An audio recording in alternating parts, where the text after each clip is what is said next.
আমি একটা জিনিস বুঝতেছি না, কোঠা ব্যবস্থাটা নিয়ে দেশে এত কিছু কেন হচ্ছে? কোঠারটা কি দরকার দেশের মধ্যে? কোঠার কি এরকম মাস্ট বি কোনো নিড আছে যে কোনো আমরা কোঠা এরকম করতেছি? এই কোঠাটা তো আমাদেরকে ভালো কোনো কিছু দিতেছে না, দিতেছে শুধু খারাপ কোনো কিছু। একটা জিনিস দেখেন, কোঠার জন্য তো আমরা দেশে চলতেছি না, আমরা দেশ চালাবো মেধা দিয়ে। এখানে তো কোঠার কোনো প্রশ্ন আসে না। এবং আপনি যদি কোঠা দিয়ে দেশ চালাতে চান তাহলে এখানে মেধার কোনো দাম নেই। একটা জিনিস সবসময় মনে রাখবেন, স্টিল নাও এখন পর্যন্ত কোঠা দিয়ে যারা চাকরি পাইছে তাদের থেকে 98% লোক মেধাবী না। সারা জীবন ঘুরছে ফিরছে, কোনো রকমের টেনে টুনে মেট্রিক পাস করছে, ইন্টার পাস করছে, বিএ পাস করছে, বিএ পাস করার পর ঘুরে গেলে বাবা মুক্তিযোদ্ধা, দাদা মুক্তিযোদ্ধা, কোঠা মারা চাকরি পেয়ে গেছে। আপনারা এখন দেশের মধ্যে যে সিচুয়েশনটা তৈরি করতেছেন কোঠা ব্যবস্থা দিয়া, সামনে মানে তারা এখন মানুষ রিয়েলাইজ করবে যে মুক্তিযুদ্ধ হওয়াটাই বলেছে, যুদ্ধ হওয়াটাই বলেছে, ঠিক আছে না? যুদ্ধে যারা অংশগ্রহণ করছে তারা ভুল করছে এখন আমাদের জন্য। ঠিক কীভাবে? আমরা যদি এখন আমরা একটা চাকরি ক্ষেত্রে গিয়ে যদি দেখি আমার মেধা আছে, আমার মেধা ছিল বাট আমার চাকরিটা হয় না, আরেকটা ছেলে মেধাবী না, আমার থেকে কম মেধাবী, বা তার মুক্তিযুদ্ধের কোটার কারণে তার চাকরি হয়ে গেছে, তখন আমি কি করব? তখন আমার ভিতরে স্বাভাবিক একটা চিন্তা আসবো, আজকে দাদা মুক্তিযোদ্ধা ছিল বলে, তার বাবা মুক্তিযুদ্ধ ছিল বলে আজকে ও চাকরি পেয়েছে, আমি পাইছি না। আমার মুক্তিযুদ্ধের প্রতি আস্তে আস্তে ঘৃণা সৃষ্টি হবে। আরে ভাই, এরকম সিস্টেম থাকলে তো পাকিস্তান শাসন ব্যবস্থা বেটার ছিল, দেশ স্বাধীন করার কোনো দরকার ছিল না, ঠিক আছে? দেশ স্বাধীন করছে, স্বাধীন দেশে সর্বভৌমত্বভাবে বাঁচবো, ঠিক আছে? বাট এরকম তো বাঁচতে দিচ্ছে না। সো এটা কোন ধরনের ব্যবস্থা? কোঠা ব্যবস্থাটা কেন চলবে? কোঠা ব্যবস্থা যেখানে দেশ চলবে মেধা দিয়ে, সেখানে কিসের কোঠা? আপনার সব কিছু জাজমেন্ট হবে আপনার মেধা দিয়ে, আপনার চাকরি হবে, আপনি সব কিছু করবেন আপনার দেশ চালাবেন কোঠা দিয়ে। দেশ চালাবেন কি কোঠা দিয়ে? কোঠা দিয়ে তো দেশ চালাতে পারবেন না, ঠিক আছে না? সো আপনি চাকরি ক্ষেত্রে কেন কোঠা দিতেছেন? আপনি সরকার বা কী কারণে এই কোঠা ব্যবস্থা চালু করছে আমি জানি না, বাট মাস্ট বি নিড এটা অ্যাভয়েড করা দরকার আমাদের। কারণ এরকম করলে তো আমাদের মেধাবীরা স্থান পাইতেছে না। আজকে তারা কেন এরকম আন্দোলন করবে মেধাবীরা?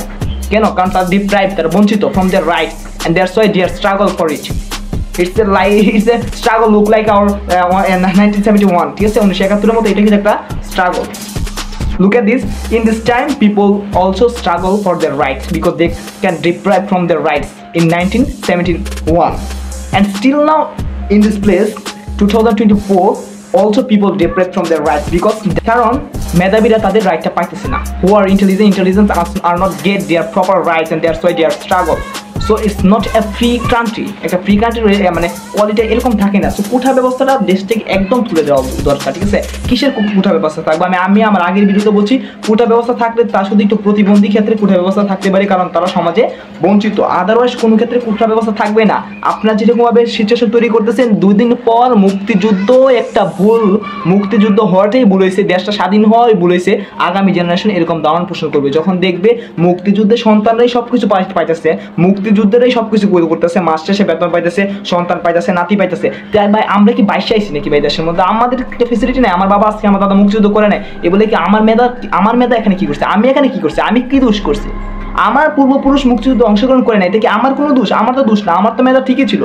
আমার মেধা অনুযায়ী আমার তো আমার পজিশনটা দেওয়া উচিত ছিল, বাট আমাকে তো আমার পজিশনটা দেওয়া হচ্ছে না। সো আপনি কি মনে করেন এই কোঠা ব্যবস্থা আগামীতে কীরূপ ভূমিকা মানে কীরূপ ভূমিকা ইম্প্যাক্ট করবে জেনারেশনের প্রতি?